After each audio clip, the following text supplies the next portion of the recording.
দাদা, ও দাদা, কই গো দোকানে নাই নাকি?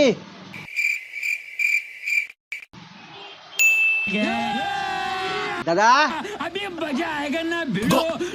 ও দাদা, और अभी तो रुको খতম। ও দাদা,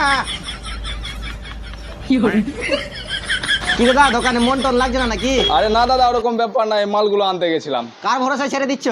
আরে দাদা, উপরে তো সিসিটিভি লাগানোই আছে।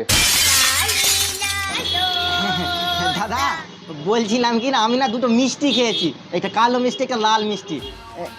এই নিন টাকা কেটে নিন। আচ্ছা আচ্ছা, লাল মিষ্টি আর কালো মিষ্টি তো? আচ্ছা ঠিক আছে। আর দাদা বলছিলাম যে কোনো আপনার জানাশোনা ইলেকট্রিক মিস্ত্রি আছে? কেন, কি করবা? আরে দাদা, সিসিটিভিটা 3 দিন ধরে খারাপ হয়ে আছে। इसकी माँ का भोला चेहरा